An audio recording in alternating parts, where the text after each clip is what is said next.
All right. Well, welcome everybody to the 2026 coaches meeting. I appreciate you all joining, and as always, got a lot of material to go through. We do want you to ask questions, so make it interactive. If there's something that you don't understand, something you need more clarification on, feel free to stop us and ask questions. If not, we will ramble on for the next 2 hours.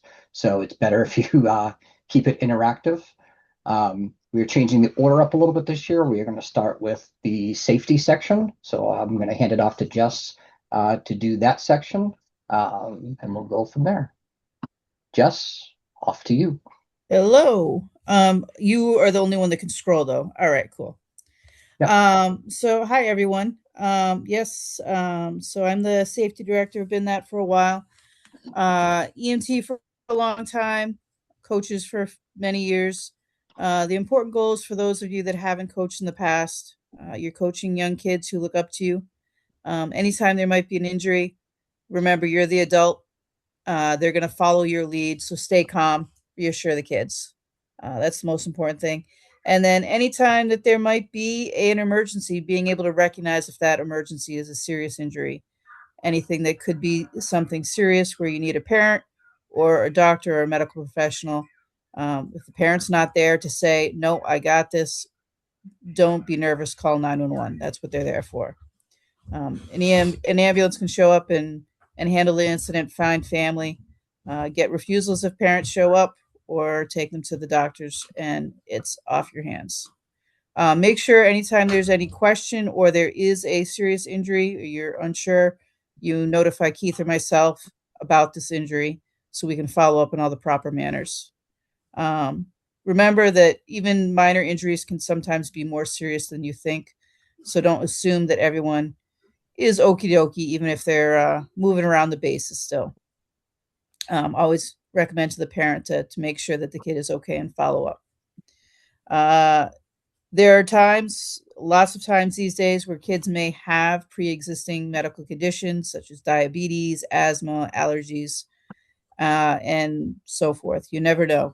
Don't be afraid to ask your parents or let your parents talk to you if there's something you need to be aware of, whether they have an inhaler or EpiPen. And if you have any questions, you have a player on your team that has a medical condition like this and you're not sure how to behave or how to help them, you can always send me a message, reach out to me, and I'll be happy to help you or prepare a little better, more in depth on that type of uh, condition and how to help them.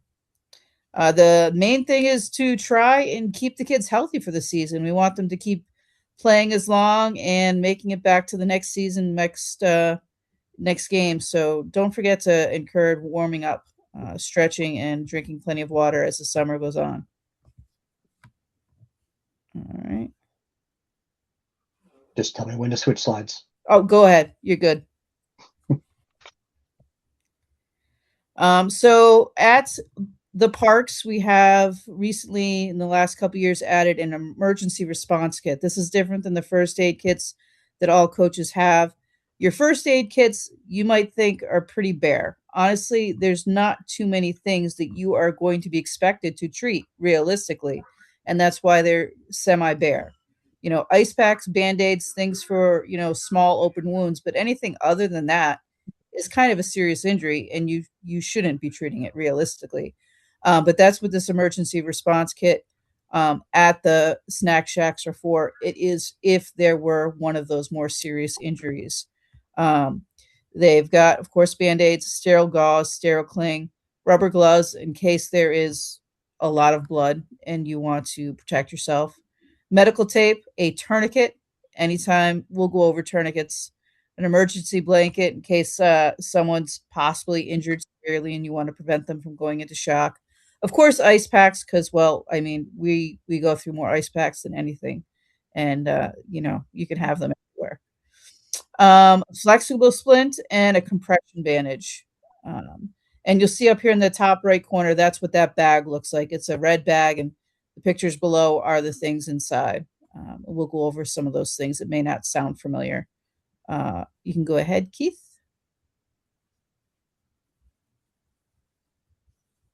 These are just some medical conditions. As I mentioned, you might have kids with allergies that may have EpiPens, things to consider. If they have an EpiPen on them, and if they do, then odds are they have had reactions in the past where they might need an EpiPen, whether it's for bee stings, peanuts, anything of that sort.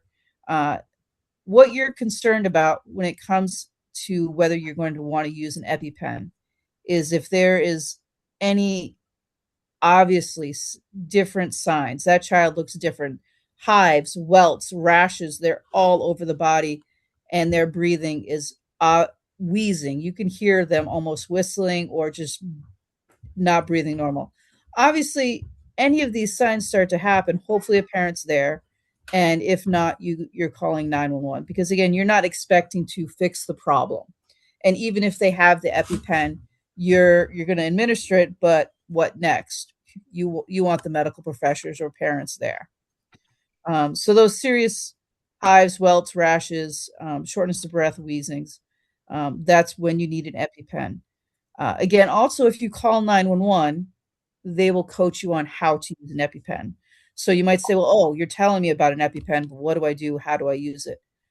Don't worry, 911 knows how to walk you through those instructions on how to use an EpiPen. Don't put your thumb on top like a pen. I'll just remind you that. No pen, no thumbs on the top if you ever have to use an EpiPen. Um, the other one, asthma. Again, the child, most kids on our teams, they know when to use their inhalers, but they also may be stubborn athletes that want to keep pushing through an asthma attack and not take a break. It's okay to tell, Johnny or Joe or Sam or Tina to have a seat and take a breath, make sure they're okay because you don't want that asthma to get worse. And asthma attacks can definitely get bad. Definitely get bad. The old commercial, like a fish trying to breathe out of water, that can be a serious asthma attack. That's what can happen. Again, when things look bad and you're unsure, you're never wrong asking for a parent or calling 911. No one's going to second guess you if everything's okay. You're still looking out for the best of the child. Good. Nosebleeds, probably next up. Probably going to guess most of the time with the rookie league. The kids want to throw the ball really hard and they can't catch it yet, and it hits them in the face. I remember seeing a lot of the kids with nosebleeds. Um, with the nosebleeds, it's important to remember squeeze the top of the pinch the nose, but don't let them just pinch it, go, okay, it stopped bleeding and let go. Truly make them hold that for 10 minutes, at least 10 minutes to keep the blood from, making sure that it stopped bleeding and remind them to lean forward, not backwards. That was the adage a while back, but we want them to lean forward, make sure they don't swallow any blood. If you want to make sure they think that you can put an ice pack and they're going to feel even much better. Put an ice pack up there and help it from. They're going to feel cooler and they're going to help prevent the swelling. So this image to the right on this screen, that is you're going to see that in our emergency kit. That's the compression splint. It's rolled up. Once you open that package, it's going to pop out and almost look like a slap bracelet, and that will work if anyone has a severe fracture. Anyone slides into a base, any weird fall, and if you see an arm, a leg pointed or in a direction it doesn't belong, that is what that is for. And you can use it once you straighten it out, it'll form and act like a splint around any fracture that you need. Um, Anything that's a sprain, ice, elevation, again, talk to mom, see a doctor. You never know. Small sprains could always actually be uh, also small fracture. We're good so far? All right. Again, these are a couple things that you're going to find in that emergency kit at the snack shacks. These are for severe bleeds. You're going to have we've got the sterile gauze, of course, and we've got our down here the pressure wound. We've got, yeah, tourniquets, multiple different types of tourniquets for you. And the compression bandage, if that is an absolute like gusher, you can't stop the bleeding, both of them would work. And obviously, I think most of us know how to handle a splint. That's going to be self explanatory. But the compression bandage, there is instructions on our bandage right there. And it's just about wrapping it pretty tight and it will help stop that severe bleed you cannot stop. Obviously, the first thing you want to do if someone has a bad bleed is to put that direct pressure, hold it up high if you can over the heart, above the head, direct pressure. You can put some gauze, put more gauze, never take that gauze off, keep reapplying if it's bleeding through. And if it's a true gusher, then you can go ahead and use one of these, the compression bandage or the tourniquet. Good. All right, rapid fire. Gives Keith more time later. And then I ramble. Uh, yeah, you're ready. You're ready. Um, so heat exhaustion, heat stroke. You don't need to know the exact definitions, but again, just be aware, pay attention to your kids. You're all good coaches. All have a good sense when the heat starts kicking up. Maybe more for the summer seasons if you have them, but you want to make sure the kids are hydrating, they're taking care of themselves, not pushing themselves. If they start looking dizzy, feeling sick, reporting that they're got headaches, that doesn't make sense. Pay attention to the kids, and just consider if that might be one of the cases, whether it's heat exhaustion, heat stroke. Again, you don't need to uh, define it yourself, but just recognize these symptoms that they could be something of concern in your player. All right. So for the concussion, this is a lot on this. So I should have redone this slide. There's a lot of information on this slide. The idea is that we have to, for our insurance, have a concussion plan in place. Um, Head injuries obviously can be severe, but you have to be aware that kids, they're so much more worse with kids. When they have a concussion, there's a chance for true changes in who they are going to become developmentally if they have concussions. It can affect their lives. It's not just about a headache, it can be so much more for them. So monitoring the chance of any head injuries, anytime they hit their head, signs and symptoms: loss of consciousness, confusion, if they're dazed, they're stunned, they got head or neck pain, they're vomiting, um, they're walking and their speech is abnormal, they have dizziness, they're sensitive to noise or light, they're sluggish, they're foggy, they don't feel right. Obviously, the more serious ones you're going to recognize: convulsions, seizures, headaches that just won't go away. The key is for us as coaches to not assume that a parent is going to recognize it. If you're going to see the kid on the bench most of the time a little more during a game than the parent. And you might see how they change. We don't let the parents into that dugout. If they, and it's not just a hit to the head. Sometimes it can be tweaking their head funny or sliding or falling in a way that you didn't realize that they could have gotten a concussion. So you have to monitor that, and you have to recommend, if you think there's a chance, to those parents to ask them to step them out of the game, because further injury can be so much worse for them. So our concussion plan is, we have to recommend them to stop play for and remove them from the athlete if there's any chance you think they have a concussion. And ask them. We can't necessarily force them to go to a doctor, but recommend to the parents, listen, it's a good idea to get cleared for them to come back on the field. And it is your right, if you truly think that they have a concussion, it is a serious injury, to reach out to Keith or I and ask, to talk to the parents before they play, at least 24 hours before they come back to play. And it's not abnormal for us to ask. Any other team, school, league is going to ask the same thing. Um, so document it so that if anyone does come back to you and ask, you're letting us know, you're letting others know. You didn't ignore it, you documented it. If it's an email, if it's just a quick email saying, Keith, Jess, this kid got hit by a pitch or a bat or slid into someone's knee, whatever it may be. It doesn't have to be a long report. Just saying, this happened, I was worried, I talked to mom. advise them to go see a doctor. Whatever you can do, we appreciate it. Um, and of course, we want them to return, and we want them to return healthy. Sound about right? Um, the next slide, I believe, is just yeah,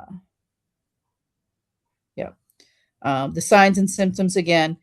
If you like this, I loved this. I think I first time I saw this, almost like a, I printed this out, and I used to have this with me when I coached soccer on the sidelines.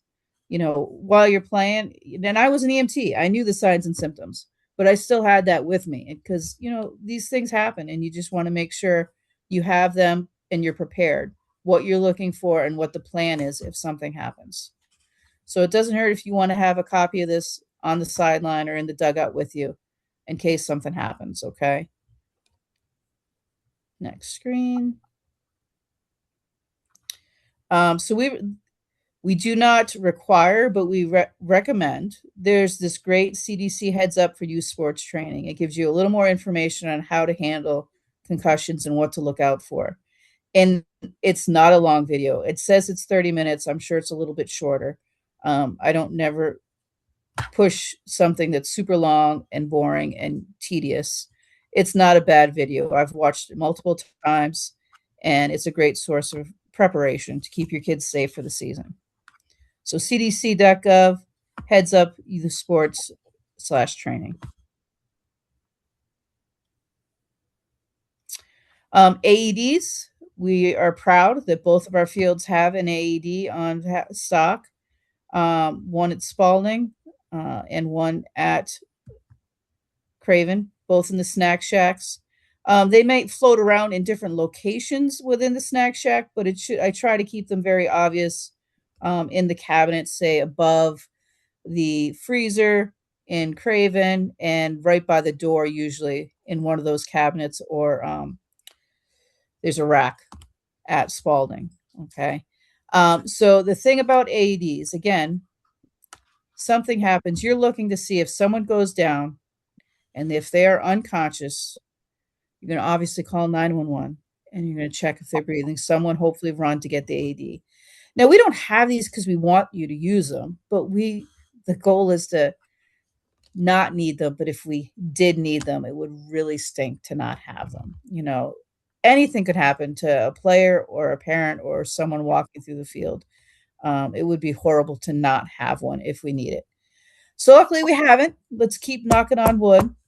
But the great thing is so you're going to call 911 if someone does need that AED. AEDs, the A stands for automatic. You just open up that container, you hit the button, green button, and they just start talking to you. They will tell you, the AED will tell you how to work it.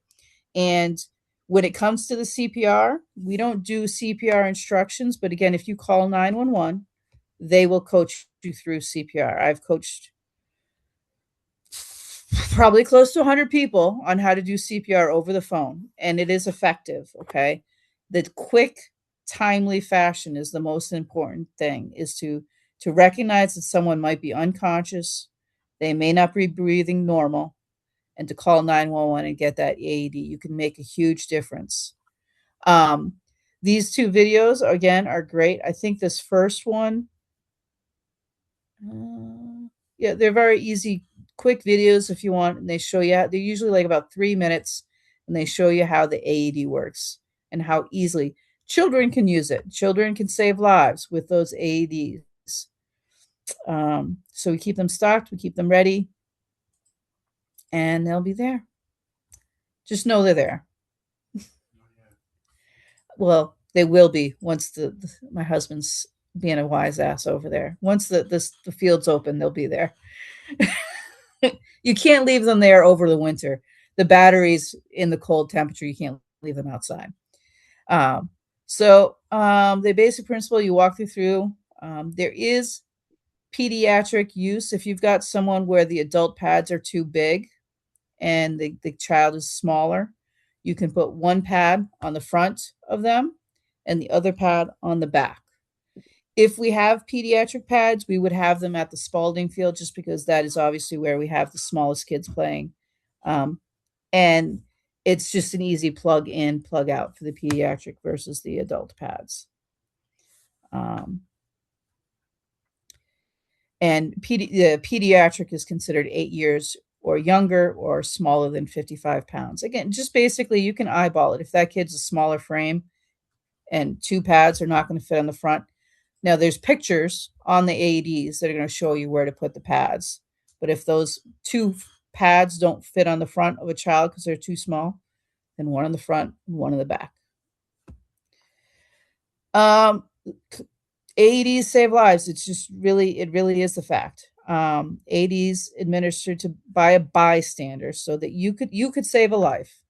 2.6 times higher of survival to hospital discharge and 2.73 times more favorable outcomes by compared to victims who received an AED shock after emergency responders. Okay. So it can make a huge difference. Even theoretically, our fire department, our police officers might be right down the road, but they also might be tied up on another call. You know, we have the responders, but you never know where they're coming from. So you're all smart people. I think you recognize that an AD could be a big deal and it make a big difference in saving someone's life. Obviously, 911 will help you get there as well. All right. Next. So, yep, you will all have medical kits. I will give you a first aid kit that will have band aids, gauze pads, ice packs. You're not going to necessarily have as many ice packs as you need. Yes, you will always be able to get more ice packs. We will have extra ice packs at both snack shacks, and you can replenish them as needed. I always just ask if you notice any stock getting low to please let me know so we can order more. Um, Ice packs, we always have them at both fields, band aids, gauze pads. There really isn't anything else that you should have to give or utilize. Um, and yeah, let me know if you need anything else or if you can recommend. If you find if there's something else you think you need, you can always let us know. We do strive to keep the kits best stocked and best available for whatever your purposes or your needs might be. And how's that?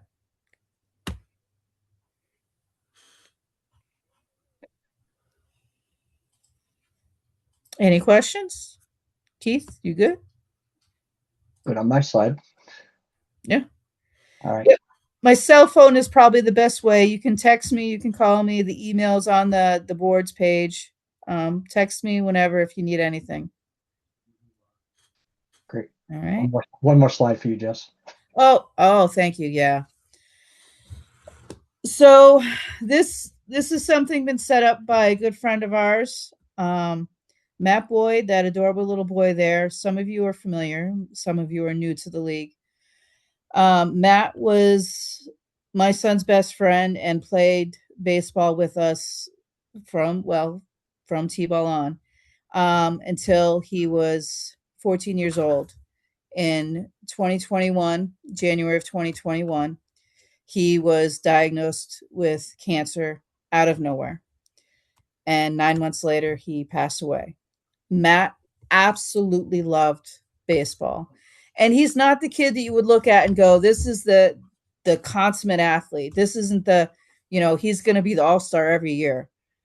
But he was a hardworking kid and he just loved the team, being on the team. He loved the camaraderie and he worked hard and he loved playing the game with his friends. And he got those kids to just have fun with him. He worked hard. He ended up being a great pitcher. Um, his parents recognized how much he loved playing and recognized how great our league was to be for some kids that wouldn't normally be out there playing or doing the sports necessarily because they weren't looked at as the top athletes, and how great a team sport, a rec team sport like that can be. So they put together this Matthew Boyd fund and they want to be able to make sure that kids don't miss out on the opportunity to play with us. If there's a kid out there who needs help financially to whether it be register for the team, get cleats, get a glove, whatever it might be, they want to make sure that that player doesn't miss out on playing because of some money. So whether you know of players that are needing to play, or if you bump into any players on your team that you think are playing with cleats that are too small, or if you recommend that they can reach out and email. We have an email address there, don't we? Yeah, it's on the what? This is Yeah, whole. it's on the website. And it'll go directly to the Boyds, and they'll see that there's someone in need. I believe they've helped out a couple players in the past couple years already. Yep. And it makes them so happy to be able to like make sure that kids are still enjoying the game. Yeah, they've helped out 2 to 4 families every year for like the past 3 years now. Yeah. So yeah, Yeah. yeah, It's very special to them, and it was special to Matt. yep. All right, all right, Jess. Thank you very much. Does anybody have any questions for Jess before we send her off to go to bed before she gets her next 911 shift? Who needs more than 3 hours sleep? Thank you guys. Yeah, don't hesitate to reach out, and I hope to see some great games this year. Thank you, Jess. Take care. Thanks, Keith. All right. All right. Well, let's move on to the next section. So I'm going to go through a bunch of different things, and then we'll again stop me as we go through if you have questions, and I'm happy to help answer those. Answer those. First thing up here is background checks. I believe everybody should be up to date on this. I got to check on the last couple of people probably tomorrow. If you hear from me, please help get these things up to date. We have changed the process a little bit this year. So now you only need to do a background every 2 years, and you need to repeat the abuse awareness class every 3 years. So a lot of you just accepted the role this year and didn't have to do anything, which was fantastic for a lot of you. But that means next year you'll be on the hook for doing your backgrounds again, and you'll have to do it every other year now. So we're following the Safe Sport federal law and the requirements for that law. All right. The last thing I do want to note one thing on here. This is the volunteer check. On our website, there is a page that lists all of the parents who have been cleared to step on the field at any point. You cannot let a parent step in the dugout or in the field during a game or practice unless they are on that list. So we cannot allow that. So this is why like parents aren't allowed in the dugout. You should never let a parent in the dugout unless of course it's an emergency. But other than that, keep them out. And then if they're on that list, they can only step on the field if you let them. So just because they're on the list, that doesn't give them a free pass to go step in and be part of anything. So that is something that you do need to check before anyone says, "Oh, I can help." And this is not needed for the game and when the practice and game are completed and it's time for cleanup. They can step on the field for cleanup, just not during the practice or game. All right, moving on. Field access, security cameras. So our fields are closed November 1st through April 1st every year. We do have alarms on there, so they will go off if someone tries to use the fields during that time. We did a immense amount of snow removal over at Craven a couple of weeks ago. We took about 18 inches of snow off the field, which is great because now the fields are actually drying out. I'm going to check it on Saturday, but I'm actually hopeful that we might actually be able to open up full practices on April 1st. So keep that in mind as we go a little bit further down. But just a few reminders on security cameras. They are cameras everywhere. They will go off if it detects a pet, basically if there's a dog on the field. So dogs are not allowed anywhere in the field. So if all of a sudden you're in the middle of a game, the alarm starts freaking out, it's because someone probably has a dog there. It will find it, it will keep screaming, and it will not stop until the dog is removed. So don't keep that in mind. So if you hear it, find out who it is and get rid of them. Games are supposed to be put on pause if someone brings a dog to the field. The other important thing about cameras, these are everywhere. They're in the snack shacks. They're all over the fields. So do not let a child go into a snack shack or in the sheds to change. Okay. You tell them they have to change either at home or in the porta potty. Inside the porta potty, there is no camera. So if they have to change, that is the only place that they can do that. So don't let them go into any other building and change. We had a problem with that a couple of years ago. Just the last thing to note here, fields are Craven is open all day long, and then Spalding is open after 5 o'clock. So you cannot go onto the Spalding grounds before 5 o'clock because that's technically during school hours. So don't try to hold any practices during that time. If you show up at a field at Spalding before 5 o'clock, somebody from the school will come running out and yell at you to leave. They're very good at that. So just watch out for that one. Moving on, I want to talk about player commitment really quick. So spring season, this is our competitive season, and this is a team sport. Everyone needs to do their part for the team to succeed. What does that mean? Players are expected to attend all practices. They are expected to attend all games.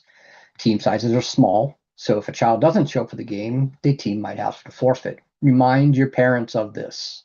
One thing we won't force coaches to do, if a child participates in another league, we will not ask you to make an exception for that child. So that means if a parent comes screaming up to you, my kid's a travel ball player, they can't pitch tonight, you can tell them off. And that is against the rules here of TAYBS. It is in the registration when they signed up, telling them that's not allowed. It's in our bylaws that's not allowed. And it's in all of our stuff on the website that says that's not allowed. So you can do that. This is no note. We do ask all parents to make sure that they do show up for practice, especially the kids that are in AAU or club teams. This is because AU club teams will tend to just not show up because they've got other practices, and then there's only 3 or 4 kids sitting on the field trying to have a practice. That's not fair. So we want every kid to show up on the team, regardless if they're in multiple leagues. Uniforms. So we will have a uniform handout probably the week before the season. So uniforms typically come in that last week. We will have a handout. It will likely be at Spalding. It will likely have everything that you need to be handed out at that time. Couple of just things that you want to note. Make sure you hand out the sizes that are based on the list you're provided. Don't just randomly give uniforms to any kid. Let's see, once all the kids receive their shirts, if the parents allow them, they can trade them. That's not a big deal. But it is important that you give them the right size that they ordered. Why? Because that's what the parent said that the child wears. If the parent was wrong and picked, well, my child is a small and they come in and they need a large and they take that large from somebody else, that's not right. And we see this a lot. This is not an uncommon thing where everyone thinks their kid is smaller than they are and they order a uniform too small. If they do that, we have to order a new uniform, and that's going to cost a minimum of $25 to order it. And it will take 3 to 5 weeks for that to arrive, which means it might not even make it in by the end of the season. So be careful when you hand out your uniforms and just make sure of that. One thing to note at the bottom here, which we highlighted, this is our last year of white pants. So we change the color of our pants every 5 years. We've been in a 5-year run of white. Love it or hate it, that's what we've had for the last 5 years, and we will have it again this year. Every team is required to wear white pants. Teams cannot on their own go, well, we have girls, we don't wear white pants. That's not acceptable answer. Okay, or everyone is going to wear the pants that are required by the league in spring. Off seasons, they can wear whatever they want, but during spring, everyone wears white pants with black piping. Okay, that's the uniform for TAYBS. Starting next spring, we will be switching to black pants, and we will be black pants for the next 5 years after that. So for 2027 through 2032, that will be black pants. Okay. The reason I say teams cannot change it on their own. So we had teams in the past say, well, we're going to tell all of our kids you can wear black. Don't do it. because there are parents that can't afford to buy multiple different colors because some parents want to change it because they don't like it.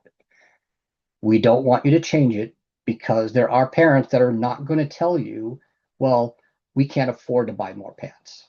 They're just going to suffer and try to figure out how to do it, and it's not right. So the idea of wearing a different colored pants for spring is not allowed. So moving on. Calendar raffle. When you get your uniforms, you'll also get the calendar raffles. You'll get one book of 10 raffle tickets each for each one of your players. You need to make sure you hand these out to every one of your players as soon as you get them. You should give them to the parent, not the player. Okay? We get a lot of parents come back and says, "We didn't get it." Well, why didn't they get it? Well, the coach gave it to the kid and the kid just left it on the ground. So that's important. You hand it to the parent. Probably a good idea to keep track to make sure you hand it out to every parent, because we do have parents that will complain, especially if you don't hand them out as soon as possible. So I recommend handing them out with the uniforms. As the parents sell their tickets, you should never receive the tickets. Don't take the tickets. Don't take money for the tickets. If a parent comes up and wants to hand you something, say, nope, go drop it off at the snack shack. That's where they hand it off. You are out of the raffle ticket business once you hand them the ticket. Okay. So I'm not going to go into a lot more on this, but that's basically how the raffle works. All right. Team ice cream. So we used to be able to have the ability to give you like a prepaid card where you could take your team out to the ice cream stand. When the ice cream factory closed, and it got sold to new owners, we lost that ability. So we don't have that ability to do prepaid certificates anymore. So we still want you to take your teams out. We think it's a great idea. However, the only way we can do that now is we ask that you to upfront the cost of it and then send the receipt to billing@taybs.org, and we will reimburse you in full, up to $50 for covering your team. If you cannot upfront that cost, reach out to me. That's totally fine. And let me know when you want to go bring your team there. I will meet you there and I will pay for it up front so you don't have to deal with it. Just let me know privately and we will make sure I will just show up and help take care of the bill so that you don't have to worry about it when you're there. So if you can't upfront the $50, totally fine. It's not a big deal. I live 5 minutes from the ice cream stands. So just let me know because we really want you to take your teams out. It's a great team thing to do with them. So recommend it. You don't have to go to any particular ice cream stand. We used to have a good relationship with the old owners of the ice cream factory. They're not there anymore. And we currently have a good relationship with Cherry Hill too. They're also one of our sponsors for this year. So we recommend you bring the team there. Not required. Pick where you want to go. I don't even care if you bring them to Dairy Queen in Leominster if you want. Whatever you want to do is fine. So you make the decision for you and your team. All right. Regional league meetings. For if you are in rookies, minors, or majors for baseball, you will have a mandatory coaches meeting for the MAC Regional League. Those meetings will be on April 15th and 16th. The times are listed there. You will get an invite to those. Those will go over. Yes, I definitely just want ice cream too. Thanks. I'm sorry, I had to do it. I'm sorry. It's all good. Um, so for anybody on the baseball side, that's when your coaches meeting will be. That's for the regional league. And those are where the rules come into play, and you'll learn about how the rules of those leagues go. On the softball side, that is NCMS softball, your coaches meeting is April 14th, also on Zoom, and it'll be at one of those two times. Okay. So you need to have at least one coach from your team present at that meeting. So it's very important because you will learn about the changes for the regional leagues and what changes. If you're new, you'll learn about the rules. If you're returning, you'll learn about the changes for 2026. Okay. All right. Moving on. All-Stars and Caliber Pin Tournament. So the first thing to note here is both MAC and NCMS have what are called League All-Stars. These are a way for a recreational program to have a single all-star game within the rec regional program. Okay, this is a single fun all-star game.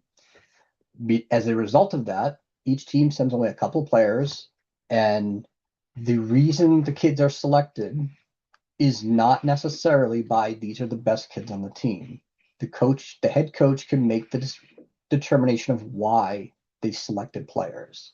So, as I note here, it doesn't necessarily mean they need to be, you know, the most talented. It can be the player who showed the most improvement, put in the most effort, or whatever unique thing you can come up with.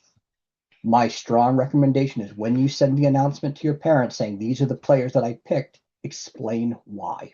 Okay. Especially if you pick your own kid.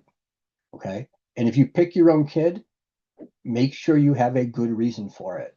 You know, just saying that, well, my kid's the best in the team is not necessarily a good answer. Write a good reason to your parents so that you save yourself and the league a headache because parents will complain if, it's daddy ball. So pick whatever you think is right, but just have a good reason for everything that you do. Okay. The All-Star games for baseball will be on June 20th, and CMS is still to be determined, but I believe it's going to be right around that same time frame. Outside of the regional leagues, all-star fun games, we also have the Cal Ripken tournament. Okay. So the Cal Ripken tournament is where we merge, Townsend Ashby merges with Pepperell to form the North Middlesex All-Star team.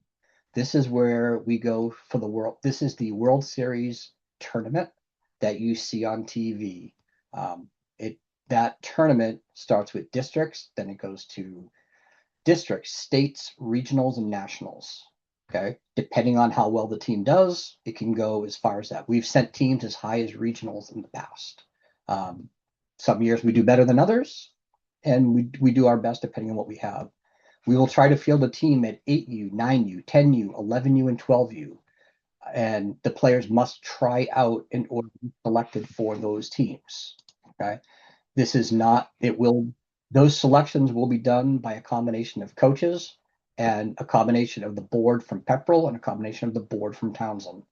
And that's who will get selected for those teams. A player who is 10U will not necessarily be able to play on the 11U team. So the league will determine if kids get moved up. We might not be able to field teams at every level, but we will try to. That's the goal, is to field one at every level. The dates are already posted at this link here. You can go hit that and figure out what the dates of the tournament.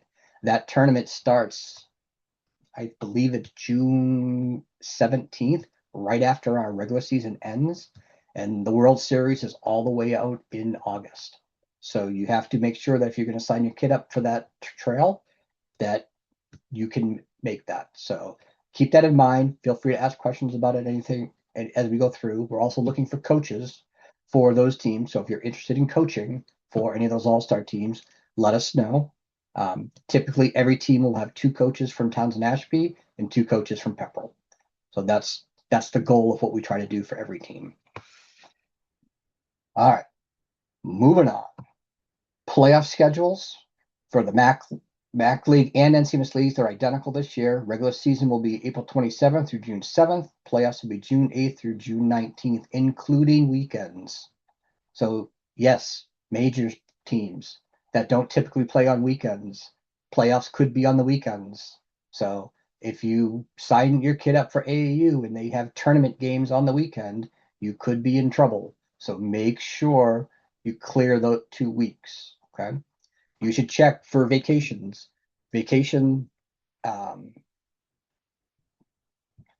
vacations have been a problem in the past. Sometimes kids want to leave early from school and go on vacation. Sometimes end of year school events have been known to pass. Be careful of these and find out. Make sure your parents know about these tournaments as soon as you can. Okay. The thing to be important, the regional leagues will not make a playoff schedule exception for AAU or club ball. Okay. So really important. You can't go to, we don't, Townsend Ashby, we don't set the schedules. They're set by the regional leagues. The regional league will not make an exception because kids have travel ball commitments. So be really, really careful if you've got travel ball kids on your team to watch for that. All right, rules. I'm not going to go over any of the rules, but there's a link to the MAC League website and the NCMS League website. That's where all of your rules are listed. You should make sure you read those. All of our rules are based on Babe Ruth loosely, and then they have custom rules on top of that that significantly change the game. Okay, so make sure you understand it. If you're new and this is your first time with rookies or minors are up, make sure you read those very, very thoroughly.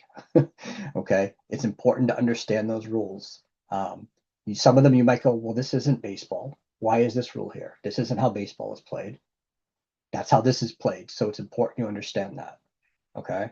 Other thing to note, coaches cannot change rules they don't agree with. So if you cannot say to another coach, well, we're going to do this for the game instead of what the rules say. That's not allowed. Okay. If you decide to do that and you effectively break a rule, even if it's an agreement with another coach and there is an appeal, the team who broke the rule will forfeit the game, even a playoff one. So just because another coach says, yeah, we'll go along with that, if you suggested it, you could end up forfeiting that game. Don't do it. Follow the rules. Okay. It's really important. All right. Some specific things about Craven. Players must remain inside the dugout behind the fence when they're not in the field. No players allowed in the front row of front of the dugouts. We've had players have serious injuries from foul balls. There's now chains up that doesn't let them get in there. Don't let the kids play outside of the dugout. They shouldn't be sitting on the chains. They shouldn't be past the chains. They shouldn't be hanging at the gate. They should be in the dugout behind the fence. Okay. We've had kids taken out on ambulance because they got hit by foul balls. Don't let them do this. Okay. The gate next to the dugout has to be closed. Why does it have to be closed? Because it opens the wrong way. It opens the wrong way, and a kid could run into it and get hurt that's coming from home. Hopefully not. It's not that close to the baseline, but we've seen weirder things happen. So try to be there of it. Umpires will call you out if they see kids where they shouldn't be. If they're on the field warming up, they're going to get called out. If they're outside the dugout, they're going to get called out. Just please make sure you keep the kids in the dugout. The only kid that can't be in the dugout is the kid who's on deck, and he needs to be outside the fence on the outside of the dugout warming up. That's it. One kid. That's it. So make sure you do that. Umpires will call you out, and league officials will come to these games, including myself. Please don't make me be the bad guy at your games and tell the kids to get back in the dugout or that you're letting kids do something they shouldn't do. I've had to do it way more than I want to admit, and it makes me look like the jackass because you guys aren't following the rule to keep the kids safe. Don't make me be the safety police. Okay? Please. Thank you. All right. Gates and shed, Craven. Entrance gates always going to be open throughout the season. You shouldn't have to worry about it. Any field gates are going to be closed, including the batting. All field gates must always be closed, including the batting cage. If the chalk or quick bag drives a low, let us know. Spalding Field gates are always closed. Don't use the vehicle gate on Eastman Street. If you need to use a vehicle gate, lock it immediately after. Important if you're at Spalding, don't ever let anyone block the vehicle gate on Eastman Street. We see cars there tend to park in front of that gate, even though there's a big red sign that says don't park here. If you see a vehicle there, go make them move because they're going to get towed. That's for getting an ambulance onto the field. And that's the only way they can get onto the field is through that gate. So make sure that that gate does not have a vehicle in front of it ever at any time. Okay. The sheds and dumpsters all have physical keys on them. So the way that you get the key is you go to the snack shack, type in the code, which I will send to everybody as we get closer. That will get you into the snack shack. Inside the snack shack, the key is hanging in there. You take the key, go unlock the shed and the dumpster, return the key at the end of the game, you lock them back up, return the key back in. Okay. Don't take the key. Don't go make copies of it. We do have a Apple tag on it to try to make sure it stays in the field. Please don't go do anything with the keys. That's how you get access to everything. The batting cage at Craven must be locked at all times now as well. So when you get, it must be locked until you get to the field for your practice or game. It can stay unlocked until your practice or game is over. Then you need to lock the batting cage as well. Okay. Snack shacks. I'm going to go through this one quickly. All families are required to work 5.5 hours per season in one of our volunteer slots, typically in the snack shack. Everyone agrees to this when they register their kid. They're not required to work their kids' games. They can pick whatever games they want. We will post everything on the website. If they don't pick games, they will get auto-assigned. At the conclusion, parents need to know at the conclusion of a shift, both Snack Shack workers must text that number there with their name, their shift, location, and the final dollar amount put in the envelope. If they do not send that text message, we're going to assume they didn't do their shift and will automatically be charged the no-show fee. The no-show fee is $75. So if someone doesn't show up, they're going to get charged. So it's really important that if you see that there's nobody in the snack shack or a parent, it's only one person in there, look at the schedule, see who's there to poke one of your parents so that they don't get in trouble for forgetting. They will get a reminder that day, automatic. So this is a requirement for all parents. However, 2 coaches on every team will be able to use their coaching time as a qualifying event for the volunteering requirement. So if you are one of the 2 main coaches on a team, your family will be not, you will not have to do the snack shack operations for the team that you're coaching, or that you're one of the 2 head coaches or main coaches on a team. Assistants, still, that doesn't meet the requirement. It has to be one of the 2 rostered coaches. Okay. I'm going to move on. Pitcher Day and Hit-a-thon. It's going to be Saturday, May 16th. This is our biggest fundraiser of the year. It's really important.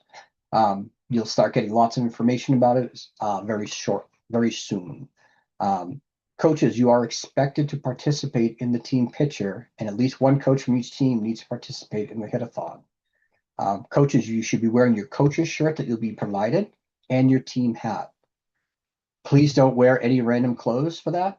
Please don't have a non-TA hat on. Don't wear sunglasses.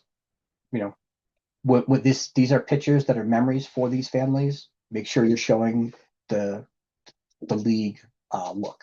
Okay. Stress to your families that all players should be there, because when parents pay to have a team picture taken, they want to see the entire team there. So it's important that you talk to the parents and make sure you help with that. Coaches, you're going to be expected to pitch to your own team during your players at bat. So that each player is going to get 10 reasonable throws per player. So we're not going to hold, it's not a 10 strict throw. If you throw a pitch that didn't be, you just let it go. Sometimes, typically I'm on the mic and sometimes I go, yeah, give him another one. Give him another one. And some players might have 15 pitches, but the goal is to give them about 10 reasonable throws per thing. We will do awards immediately following the team's batting. So once they finish their pitchers and their batting, we will do awards for that team immediately right afterwards.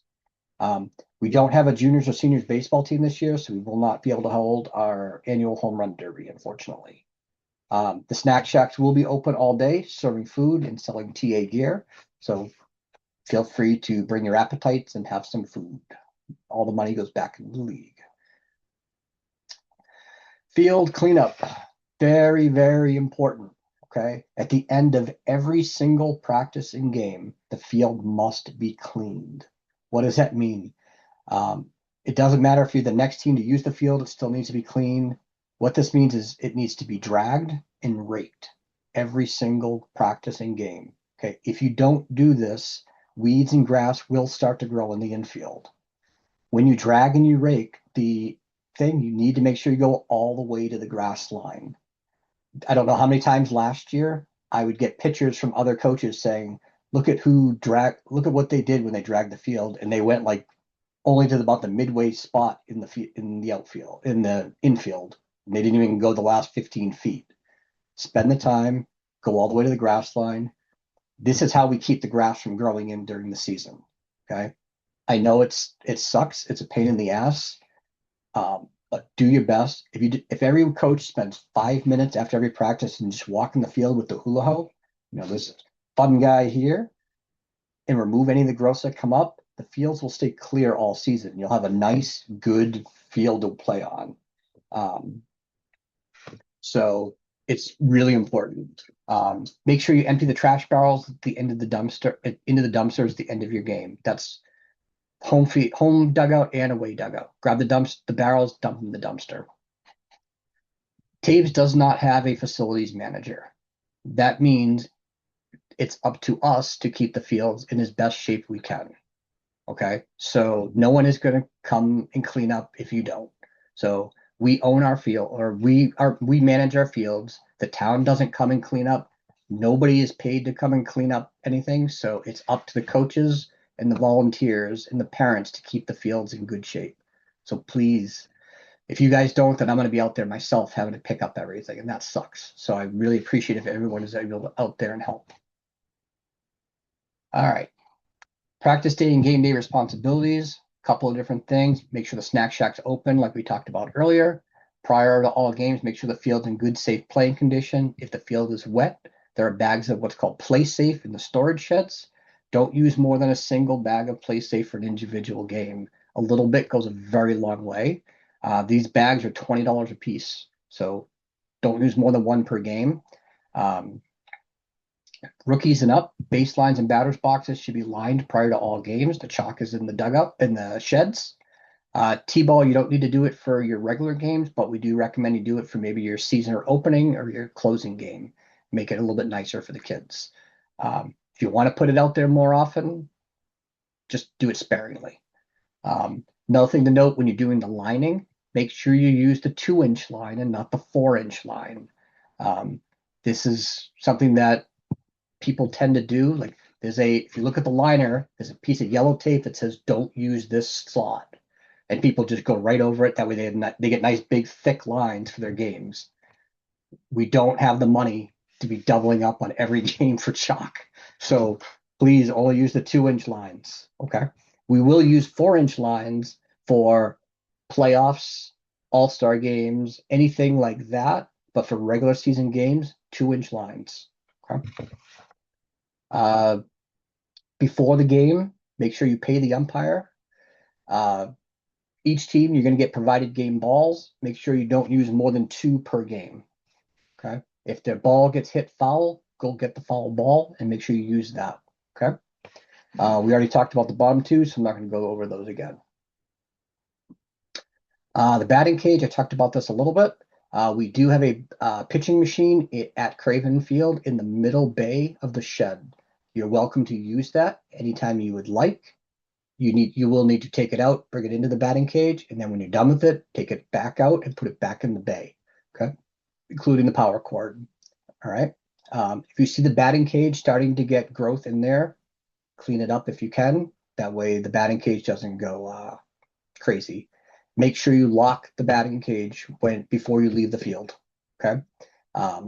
Our cage and facilities are for TAYBS and general public use only. We have found that for-profit groups have been using our facilities and our batting cage, and that's not allowed because we are a nonprofit. A for-profit group is not allowed to use our stuff. So that means paid private lessons are not allowed to be done at our facilities. They can if they pay for rental use on the fields, but a for-profit company or any for-profit activity can't be done in our fields without a rental agreement. Nonprofit use, no big deal. Community wants to use it, no big deal. Residents want to go play with it, no big deal. But someone that's getting paid can't use it. Okay. All right. Very important one. When you guys are practicing, Never ever be hitting baseballs or softballs into the fences. Okay. This is what happens when you start hitting balls into fences. They start bowing. If you if you want to know what this means, go to Craven and look at the very expensive back fencing that we put in there 7 years ago. It's now all blown out because of coaches batting into the fence. That's a $15,000 mistake, batting into the fences.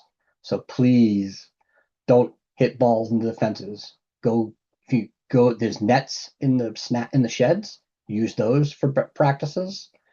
Or if we're out of those and you need another one, just let us know. We'll buy more. Okay.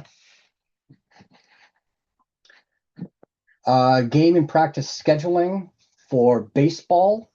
You're going to use the MAC site and the TAPE site. The MAC site is the official one for the MAC League.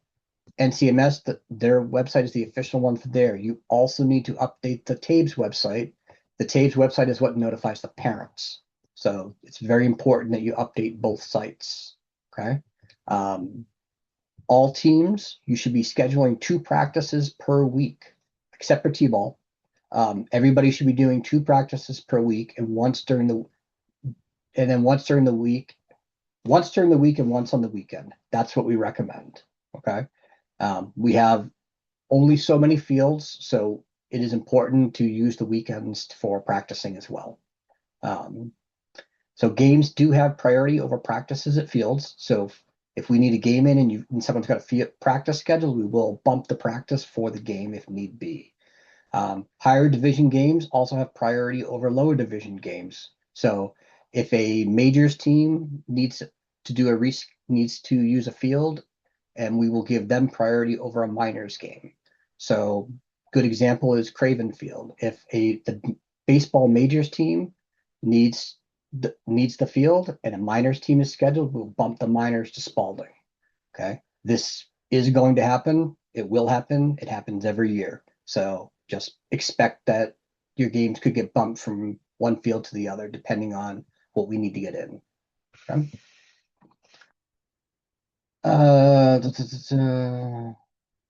So another note here, we're only allowed to use Craven Field and Spalding Fields for practices and games. So you shouldn't be scheduling practices anywhere else. Our insurance doesn't cover anywhere else. So if you want to do something somewhere else, reach out to me so we can get something written up to do that. We've had plenty of times where people have done other things. We just need to know in advance, and we need to get it cleared with the insurance company on the rider. So just let us know before you do something like that. All right. And just that last note, schedule your practices on weekends. There's going to be a ton of practice slots available on weekends. Take advantage of them. All right. Everybody should have got an invite for the TAPE site. You will get one if you're baseball rookies and up. You're going to get one for the MAC site probably in the next week. You need to make sure you accept that. And when you accept that invitation, make sure you say to list your email and phone as public. So if you don't do that, the other coaches can't get in touch with you. Especially do this on the MAC site or the NCMS site. If you don't say that your information can be public, your information is not going to be available to the other coaches, and the other coaches will not know how to get in touch with you if they need to work with you to reschedule a game. A signer. So make sure you have signed up for a signer. What this is the system that we use to schedule all of our umpires.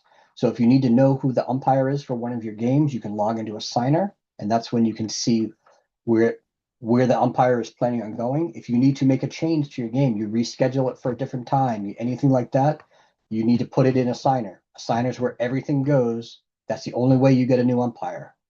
If you have any questions about a signer, reach out to Mike LeClaire. He is our umpire signer, and he's the head person for all umpiring efforts this year. Okay? If you haven't signed up for a signer yet, this is the link. You can click on this, and that will be how you get there.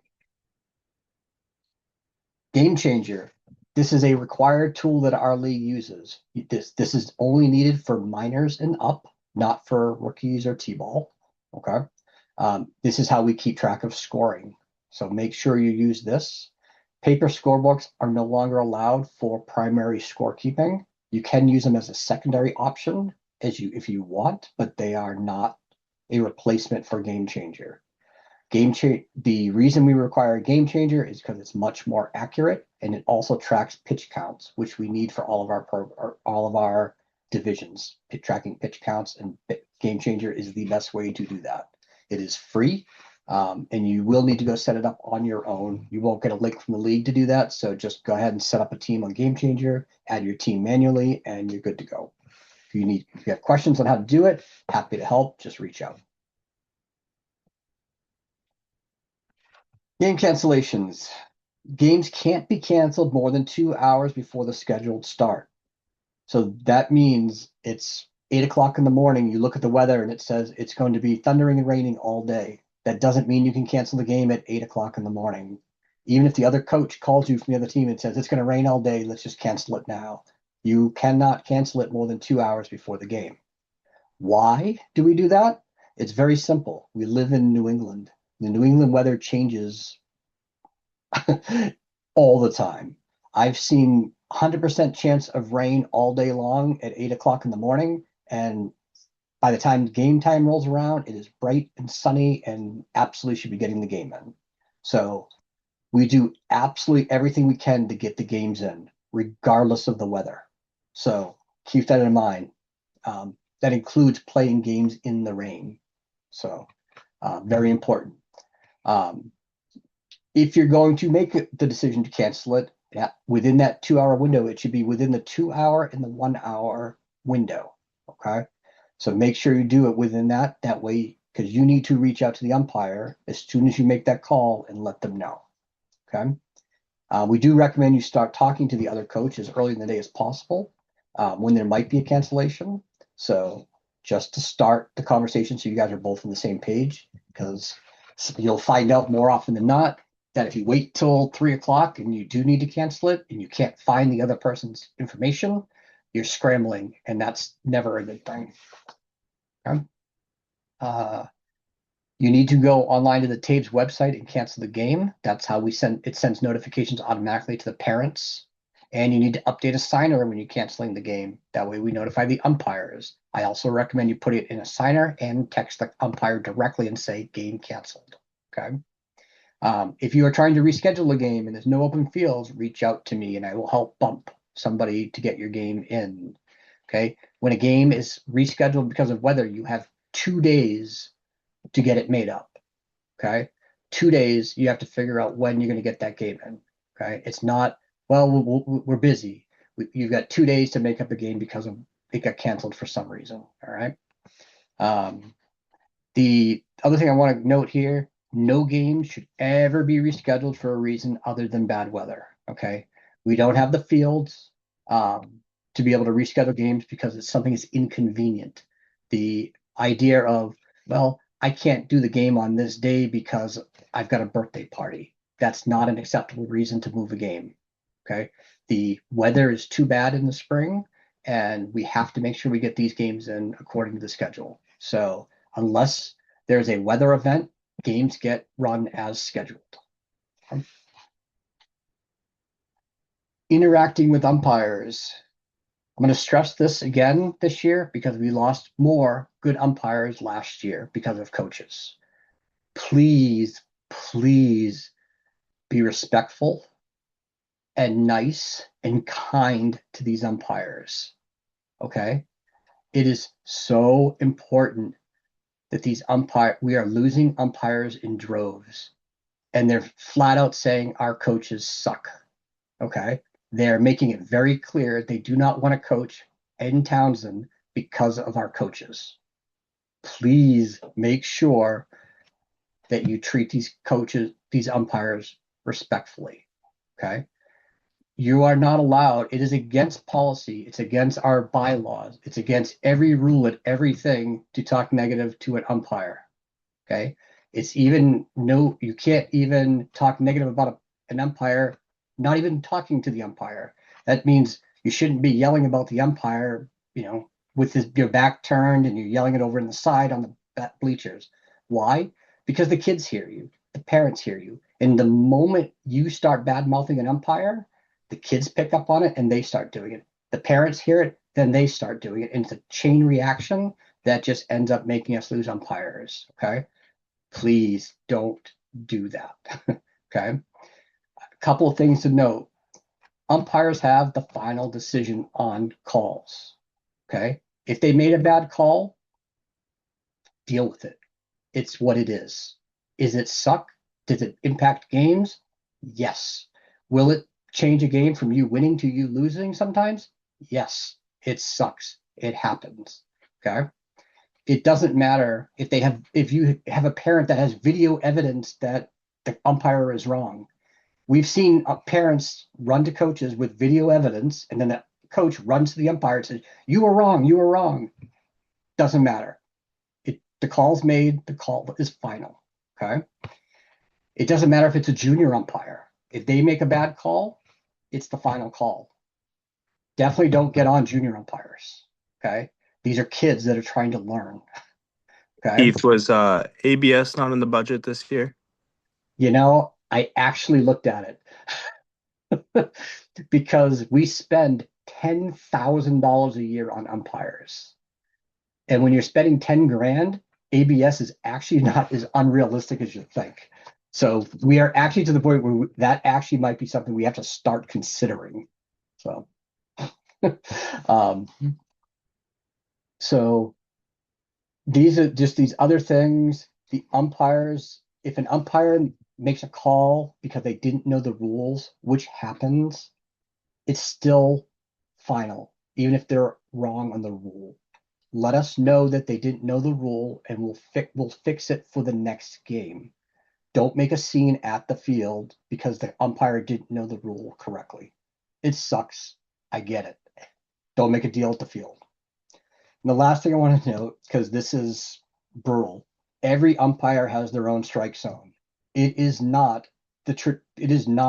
a tight, accurate strike zone that every coach wants, and it's not consistent, and it will change. Umpires will change their strike zone based on the pitcher. They will change their strike zone based on the kid at bat. They will change their strike zone based on the level. They will change their strike zone if they feel like it. Whatever their strike zone is, you have to deal with it. This is rec ball. And it sucks for better players because a ball that's here shouldn't be a strike, but because the umpire determined that the pitcher's struggling, he's now calling that a strike. The kids are going to freak out because it shouldn't be a strike. The coaches want to freak out because it shouldn't be a strike. The umpire made the decision for whatever reason they had to call it a strike. It is what it is. We all have to deal with it. It's the life of rec ball. Okay. Do your best not to hold your emotions in check. Okay. Hopefully everyone, I know I just kind of lectured a little bit about that one, but we have very little umpires left, and we've got umpires in the region that won't come here anymore. So it's really important that everyone understands to please treat the umpires correctly. All right, moving on. Umpire communication, I kind of talked about this earlier. This is just when you need to cancel the game and anything along those lines. If you run into issues, reach out to Mike LeClaire. Our umpire policy, just go over this one really quickly. Once the first pitch is thrown, the umpire is paid 100% of their fee for the game. If the umpire shows up at the field and there's no game or the field is unplayable, the umpire will pay 50% of their fee. If you cancel the game within an hour of the scheduled start, so if it's a 6 o'clock game and you cancel it after 5 o'clock, you still, as the coach, still have to show up to the field, meet the umpire, and pay them 50%. Okay? So just because you cancel it, if you cancel it too late, you still have to go to the field and cancel it. Okay? And that's all I'm going to go through on this one. Weather and lightning. I've already talked about some of this. Very important. Games must be played in light to moderate rain. The only time we cancel a game if the field is truly, truly unsafe. Most games can be played in the rain. These are kids. They can play in the mud. They're going to have fun in the mud.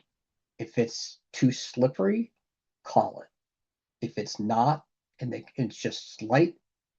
Put Game Saver out.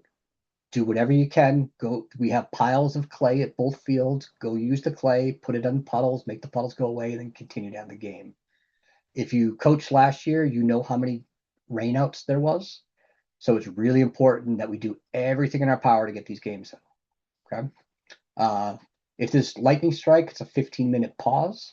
If you have a lightning strike, it is not a game cancellation. Make sure you tell your parents they have to stay there. If they go to their cars, that's fine. Just make sure they don't leave, because when the game resumes 15 minutes later, if you are short players and you don't have enough players to play, you could end up forfeiting.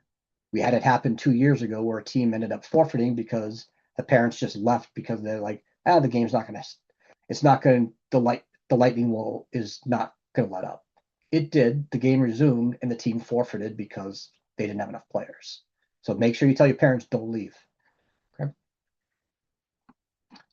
Game results. Once the game is over, if your minors are up, you have 24 hours to get your game results posted on the Macintosh or the NCMS website. So if you have any pictures of the game recaps you want us to post on social media, email them over to results@taybs.org. We'll be happy to post them. We love doing that, so do that whenever we can. Player and coach interaction. This is important, especially as the kids get older. You should never accept any social media requests from your players. So if a player friends you on Facebook, don't accept it. Don't ever have a one-to-one text message with your players. Always include parents, and always should be a group chat. Don't accept online video game requests from your players. Hey, coach, let's play MLB The Show together. Don't do that. So I know you might want to. If it's a family member, one thing, but if it's not a family member, don't play games online with them. If a player requests a ride from you, make 100% sure you speak with the parent and get their permission in writing or a text before you transport their child. Okay. We've seen it where coaches pick up the kids, parents didn't okay it, and they're like, why is my kid there? So make sure you have it in writing or in a text message from the parent saying that you can pick up their kid and bring them to practice. Happens all the time. Like, it's okay to pick up kids if you need to. Just get the okay from parents beforehand. In majors and below, all the communication goes through the parents. In juniors and seniors, it's okay to start communicating directly to the parents, to the players in a group chat. That's how high school sports are handled. So the sooner kids and parents start to understand this, the better. So once they're 13, start communicating more directly with the players and just include the parents in your communications, but try to be it more directed to the player. Because once they get to high school, the coaches do not want to hear from parents. So the parents don't even know about schedules half the time. Everything goes through the players. So it's important to get them to start used to that model. All right, some helpful pages that I put in here. The equipment shopping list. If parents ask, "Hey, what does my player need?" You can send them this link. This is our player call-up policy. So if you are short players for a game and you need to call up a player from a younger division, here's the policy and how it works. You should make sure you understand that policy. Anything on information about the raffle is here. Player early placement policy. You shouldn't need this during the season, but that's where it's listed. Player rostering policy. Shouldn't need it during the season, but there it is. Refund policy. Hopefully you don't need this during the season, but there it is. Snack Shack shift policy as a coach. Hopefully you don't need this, but if a parent asks, there it is. All these things are available on the website. Who do you contact for help? For anything baseball related, you can reach out to Matt Hagar. Anything softball related, you can reach out to Dave Davis. Anything for umpires, you can go to Mike LeClaire. Uniforms, you can go to Gary. Anything around finances is going to go to Beth. Safety and insurance is going to go to Jess. Snack Shack is going to go to Jestonia. And everything else will come to me. So hopefully every question you have goes to one of those people. They're going to frontline any questions you have. Preferably if you send it to the email address, that's your best method, because that will track whatever you're sending and make sure that you get a response properly. But everybody's phone numbers are listed here. You are welcome to text them if you have stuff that you need to talk about. Things to ask before you reach out to those people. So I would recommend you put all the contact informations from that previous slide into your phone. And before you send the text message asking a question, ask yourself some of these questions. Did you read the rules already? Did you already get the information? Are you trying to book a practice? We have a step-by-step guide on the website. Did you read it?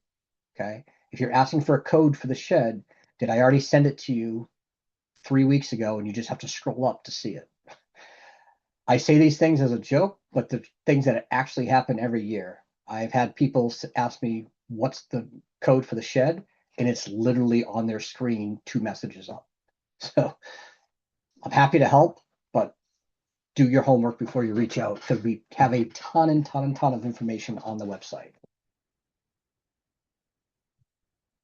So what are some recommendations? I recommend you send out a welcome email to your parents as soon as possible if you haven't done it already. All the rosters are posted now. Send out a message to your parents on the website. If you don't know how to do that, there's instructions on the website of how to do that.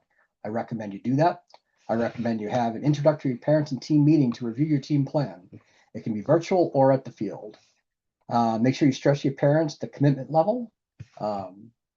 Get your game changer in there. Take your team out. Plan an NSC to party with your team. And try to do stuff with the team outside of the field. Take them out for pizza. Go to the movies together. Go to a Spinners game, a Woo Sox game. Go to teammates' other events. Consider it a team and do more things with them. The more you do, the better your team bonds. It's always a good thing.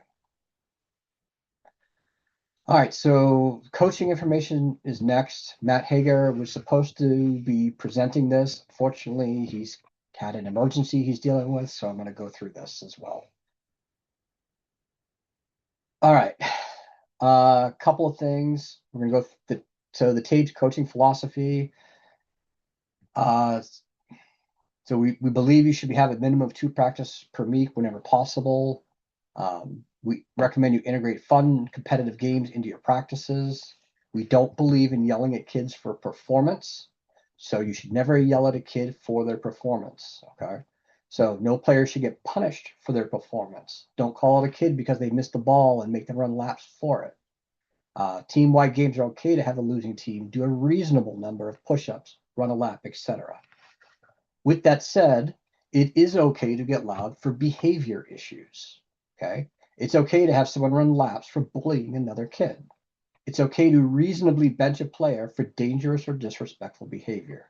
This is important, okay? While we don't punish or yell at kids because of their performance, we can get loud and yell at them for their behavior and punish them for their behavior. If they are treating other kids disrespectfully, they are acting like brats. It's okay to bench them.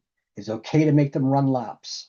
Those are okay things to do if a kid is misbehaving, okay? Don't do that at T-ball. Start to do it at rookies. Anything beyond rookies, absolutely, okay? Do not let the kids misbehave without punishment, okay? Consequences are important, okay? The phrase at the bottom, the goal is 1% better.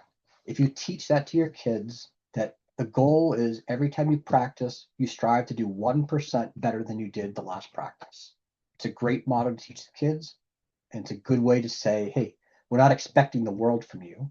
Just try to get 1% better. And then that builds upon builds it. It's a great way to do it. Beyond the rookie level, teaching fundamentals and skills should only be done during practices and not games. So if you're in minors and up, you shouldn't be teaching during the games. The games are where the kids go to have fun and let them focus on playing the game. Don't be yelling at a kid in the field that they're doing something wrong. That's what practices are for. Correct mistakes at practices and let the games be something they enjoy and go have fun doing. Okay. An important thing to note, your child is a TAYBS player once they step on the field, and treat them just like every other player.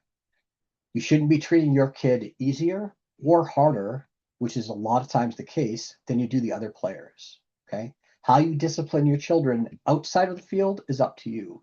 But when they're at the field, you treat them just like everybody else. Okay. That doesn't mean you can take your kid, go 15 feet in the parking lot and start screaming at him. He's still a player on the team. If you're going to do that, wait till you get home. Okay. At the field, in the parking lot, anywhere at our facilities, treat them like everyone else. Okay. Our coaches are our model for our players and parents. So make sure you show good behavior when dealing with umpires, other coaches, and parents. Stick away from anything. Participation trophies are provided to all players in our non-competitive divisions. So that's T-ball and rookies. So T-ball, every player will receive a trophy. For rookies, every player will receive a medal. Okay. Beyond rookie, there are no trophies or medals unless you win. It is now a competitive program, and unless you win a championship or runner-up, you will not see anything for those kids. I can't tell you the number of first-year minors players that I had. They came up to me at the end of the season and they go, "Where's my trophy, coach?" And I go, "Well, you didn't win." And what do you mean? I don't get a trophy? Nope. So it only thing we do is for the non-competitive programs, we will give something to the kids. Once it gets to be competitive, win or nothing. Okay? And the number one goal of our program is for the kids to have fun. So work on that everywhere you can. Make them enjoy doing it. Player playing time. So the general rule for playing time, it gets tighter as the kids get older. T-ball, every player gets the exact same amount of playing time. Nobody sits on the bench. Nobody doesn't get to do anything. Everyone is equal. Rookies, same thing. Every player should have equal playing time. You shouldn't have one kid sitting on the bench more than another kid. Okay, if you have a lot of kids on your team. I know our rookie teams, I think, have 11 players this year, each one. So make sure you rotate who's in the field and who's on the bench. Okay. All players at rookies need to try coaching and pitching in games. Make sure you're teaching that to everyone during your practices. Teaching kids to catch and pitch is critical at rookies and above. Okay. If you don't, when we get to minors and up, we don't have pitchers and catchers. So let every kid try it. Once they get to minors and above, all players are going to be mostly equal time in minors. Okay. The rule is every player has to be in the field for at least 6 defensive outs. Okay. Does it mean you should only have a kid in there for 2 innings? No. It should be mostly equal for all the players on your team. Okay. As I said before, you should be working on catching and pitching with all your players. Okay. Additional note for minors, you should be rotating your players around the field defensively during games. You shouldn't have one player in the outfield for the entire game. Rotate them around, let them try things. Be reasonable. They don't have to, just rotate them around. That's how they're going to learn. Okay. And it will save all of us a headache from that parent who goes, "Why is my kid in the outfield the whole game?" Okay. Going to majors, things start changing. Playing time starts to favor the kids who are putting in the most effort. Notice how I said effort, not talent. That doesn't mean the kids who are the most talented. It means the kids who put in the most effort. Okay. So if you've got kids that aren't trying, that are there and don't care, even though they might be the better players, you don't have to play them as much as the other kids. If the kids are putting in the effort, play them. Okay. Same rule. They have to be in the field for 6 defensive outs. All players should try catching and pitching in games if you can. And players should have some rotation around the field defensively during games. Majors is where you start to figure out what positions kids are going to be at. Let them try different things, still work the process, but now you're going to start building play baseball. Kids are going to be a little bit more tight. This is what this kid's going to play. They're going to rotate them around a little bit. Juniors and seniors, once you get to this level, this is prep for high school and beyond. Okay. You're going to put them in positions in order to be the most competitive. And players who put in the effort, again, regardless of skills, should be given the opportunities when possible to try any position. Okay. So just keep that generally in mind as you figure out how you're going to do your lineups with your players. Some notes on T-ball. There are no practices for T-ball outside of the normal schedule. There'll be two practice/games every week. It'll be on Tuesdays and Thursdays. If there is bad weather, you don't have to deal with anything. The league will make the call and cancel. You'll get a notification that they've been canceled. We will cancel T-ball much more frequently. We don't want those kids out playing in the rain. So we will be a little bit more liberal about canceling those games. So the first half of the scheduled night is practice, and then followed by an unlimited number of innings game against the other T-ball team. Okay. So T-ball is an hour and 15 minutes, I believe. You're there for an hour and 15 minutes from 6 to 7:15 on the field with the kids playing. 7:15 is when the game ends. You could have 30 innings in by 7:15. You play all the way to 7:15. Okay. So it shouldn't be, well, we did 3 innings, we're done, and it's 6:45. Go all the way to 7:15. That's what they're there for. Okay. Do whatever you can with the kids to have fun and teach them the basic fundamentals of the game. That's all we're looking for in T-ball is the basic fundamentals. What is the basic fundamentals? That when they hit the ball, they know to run to first base, second base, third, and then home in the right order. If they can do that by the end of T-ball, you had a successful season. If that player signs up for next year, you had a super successful season. That's the that's the extent of really what you're trying to get for T-ball. If it's hot, bring water balloons, play games with them. Bring a water gun, shoot them, bring Nerf guns, have fun with them. I've brought slip and slides to my practices and let the kids have fun. Goals for the T-ball, run in the right direction, let them have fun and come back next season. That's it. Have fun. That's what T-ball is about. It's about getting them excited about the idea of playing baseball or softball. So that's all your goal is for the year. Have fun with the kids. Pitcher and catcher safety standards. So for the MAC League, it uses pitch counts instead of innings pitched. For softball, it's going to use innings pitched instead of pitch counts. These are the chart where we use the MLB Pitch Smart guidelines. All that stuff is written in the rules. I'm not going to go through it, but it'll be here for you. If you want to get further training, we have 3 different resources for you. Dugout Captain, it's free. It's highly recommended. It's a great resource. USA Baseball has tons of courses for you, and they're free. Babe Ruth has paid online coaches if you want to take some of their stuff. If you want, I don't highly recommend it. I'd go to the free ones, but what you can do. If you have any questions about training or you want more resources, reach out to Matt Hagar. He'll help you out with that. Team equipment. For every team rookie and up, you will get a bag with all of these items in it. We do not provide bats. We do not provide helmets. For T-ball, you will not get a bag. All of your equipment will be in the shed. Do not take anything with you at the end of your T-ball game. Just put everything back in the shed. Okay? So the T-balls are in the shed. Please don't grab a bucket of all the best T-balls you can find and take them home with you so that you always have your perfect bucket of balls. Put them back in the shed so that someone else can use them. Okay? As far as team equipment goes, let us know if there's anything that you got that's no longer in good working order. So if you need anything replaced, let us know. If you need more practice balls, let us know. We'll give you what we think you will need for your season.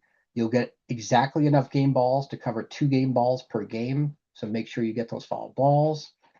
If you have multiple catchers on your team and you need a second set of catcher's gear, just let us know. We have additional sets of gear. We're happy to get it for you. At the end of the season, all equipment must be returned at the conclusion of the season. You can't keep your gear from season to season. Okay? It's really important. And when you return your stuff, please make sure you clean out the bag. Don't just grab your bag from the back of your trunk and then drop it off at the shed and say, here you go. And then I go through and I have to clean out all the nastiness that's in there, all the old drinks and gum and everything else that's been left in there. That's super common, and I'm the one who have to clean it all, so please don't do that. Clean it out before you hand it off to me. Shared equipment. Inside the sheds, we have tons of stuff that you can use. We've got pitching machines, targets, cones, tees, trainers. We got all sorts of stuff that are in these sheds. Feel free to use anything you want. And if we're out of anything, let me know. We'll replace it. Just when you're done, put it back in the shed. It's all there available for you to use. Everything that's in those sheds, you feel free to grab and use it anytime you want. If you need equipment, if there's something that's not in the sheds that, hey, I saw this cool, real, awesome thing online that looks amazing, I'd love to try it for my team, send it to me. If I agree, we'll go buy it for you. We're happy to do that. We do it every year. So if you see something you like that would help your team, let me know. And we'll buy it as a league thing. We'll put it in the shed and you can use it whenever you want for practices. So we do it every year. So if you see something you like, let us know. We're happy to buy it. We budget every year to be able to do exactly that. So, all right. Last thing we're gonna run through is just some league updates. What is TAYBS? So just as a general heads up, TAYBS is a 501c3 nonprofit. We are not funded in any way from Townsend or Ashby or any other government entity. We are 100% volunteer run. There are nobody's getting paid. So we do it because we love it. We want the kids to get the best experience they can get. Important, we are not a government, a town, or a federal organization that is bound by anything like open meeting law. Our board meetings are private, our financials are private, and we don't share it unless you ask. We will probably share something with you if you ask. But meetings, unless you want to join one, are locked. So we don't tend to share that information. Also, we are an independent youth sports organization. That means we are not bound to Little League, Babe Ruth, USA Baseball, USA Softball, or any other sports governing body that dictates how we operate. We've had parents in the past say, oh, you're Babe Ruth. Then they went and they tried escalating to something at Babe Ruth saying, I want my kid to have this. This isn't happening. Babe Ruth basically goes, go away because we don't officially oversee them. So we are an independent organization. Okay? So if you have an issue, just raise it to the board and we will review it for you. The board is as high as it goes. Okay? Scholarships. So we give out 3 scholarships every year. We give out 2 to North Middlesex senior athletes. So any NM senior who plays on the baseball team, NM senior who plays softball or plays on the softball team, we give out a scholarship every year to one of those 2 players. That's been something we've done with North Middlesex for a long time. We also have what we call the TAYBS Alumni Scholarship, and this is for any high school senior from Townsend or Ashby who's played for TAYBS. Why we added this a few years ago, because we have lots of kids who played for TAYBS from T-ball all the way up through high school, but they didn't join the high school team. But they're an alumni member of our program. They might even still be in our program, playing in our juniors or seniors program, but they chose not to do high school baseball or softball. This is an opportunity for them also to get a scholarship. So in order to get the information about the scholarship, they just hit this link and they'll get all the details for that. And they have to apply for it every year. This is our board of directors. Feel free to reach out. I had all the contact information earlier. We do have a bunch of open board positions. We're always looking for someone to help. So we would love for people to join the board. So if you have any interest, please reach out. We could definitely use it. We definitely could use some help. So if you're interested in joining the board, please reach out for more information. I want to show this. This is our player registration numbers for 2026 and for the past quite a few years. So it's important to note our baseball program is down this year. We're at 135 players, down from 150 last year. This is as low as we've been in quite a while. Our T-ball numbers are down.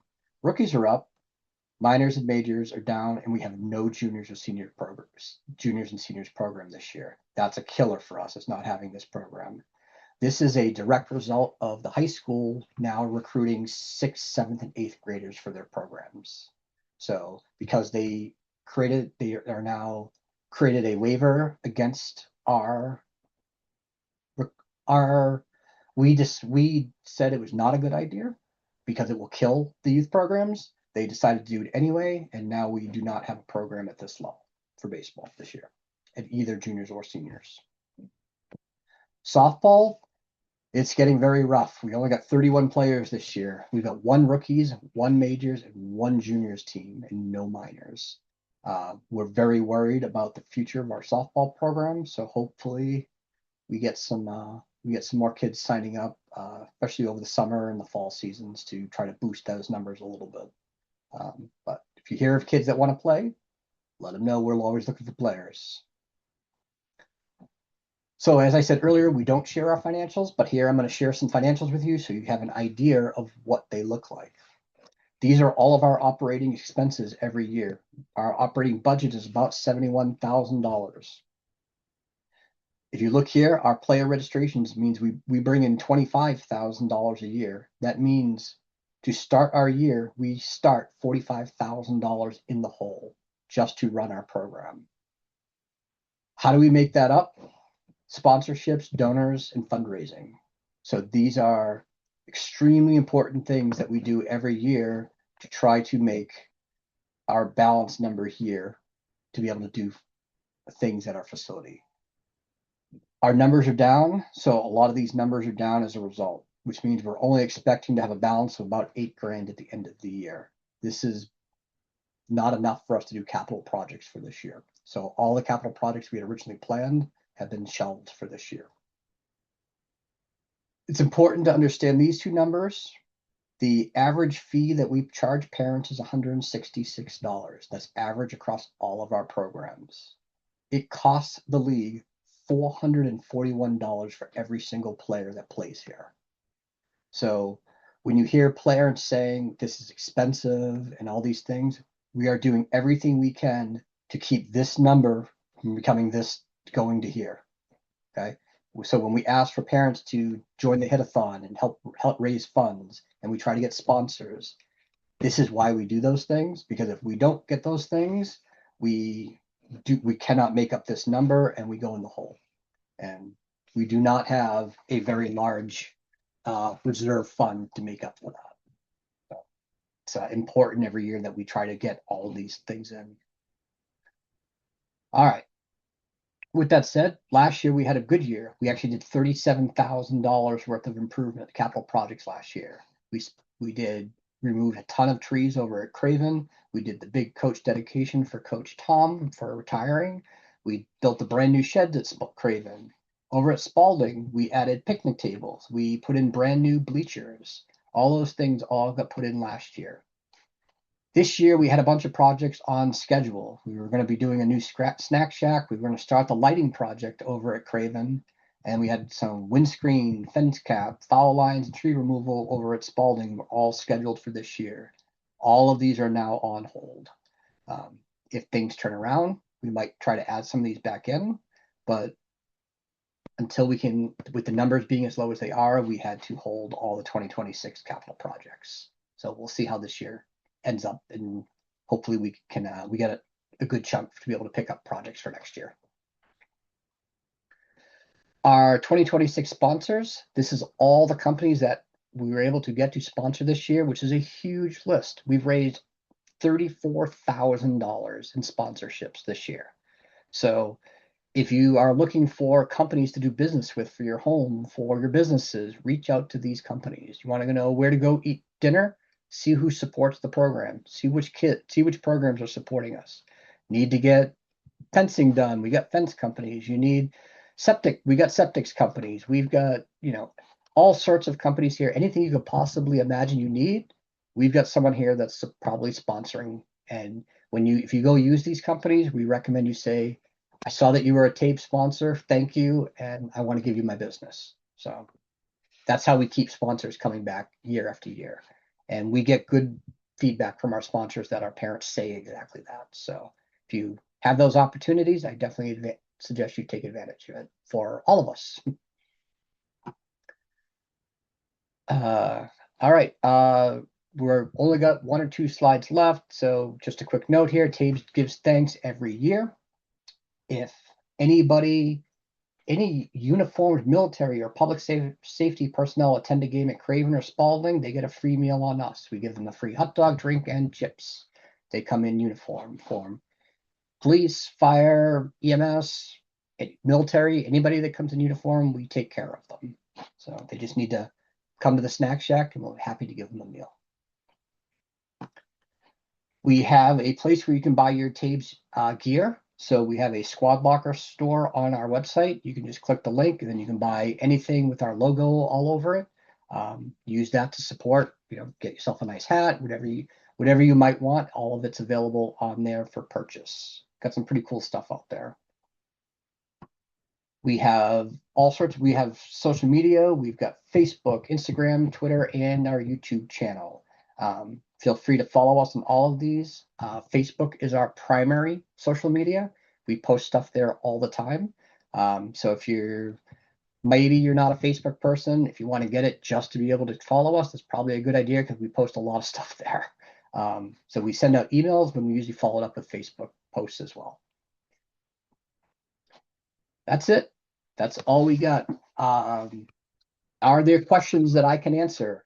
I know I just dumped 2 hours worth of crap on you, so hopefully you're still awake and maybe you have some questions. It's pretty quiet night, so can I help answer anything?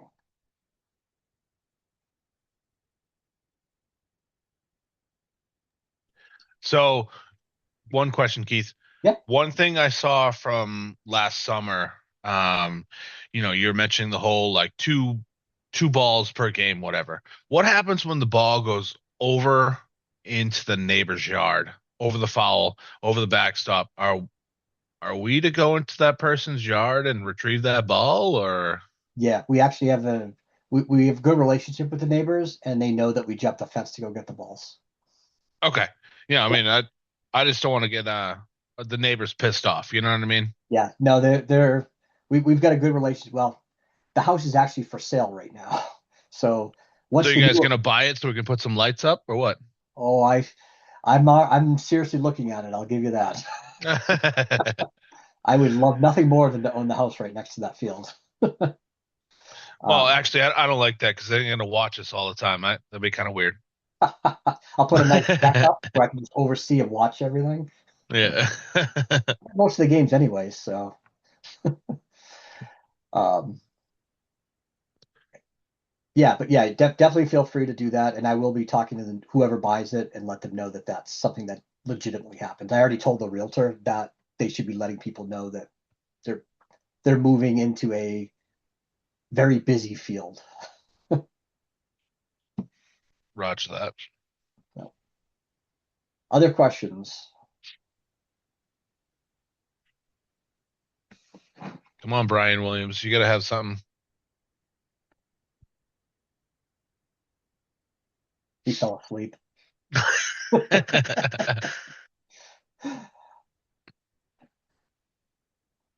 All right, if no one else has anything, that's totally fine. Feel free to email me, call me with any questions. As we get into the season, try to follow up with your directors more during the season, especially if you've got any concerns. Reach out to Matt for anything on the baseball side. Reach out to Dave for anything on the softball side. They're going to frontline any concerns. But if you have any problems, you can always reach out to me as a backup for anything. And for any other general stuff, feel free to reach out. I'm happy to help. So thank you all for attending tonight. I appreciate it. I know it was long, so it's great that you were able to stick around. I appreciate it, and have a great season. And I'll see you all at the fields. Take care. Thank you. Bye. Hey, Keith, before you go, Yeah.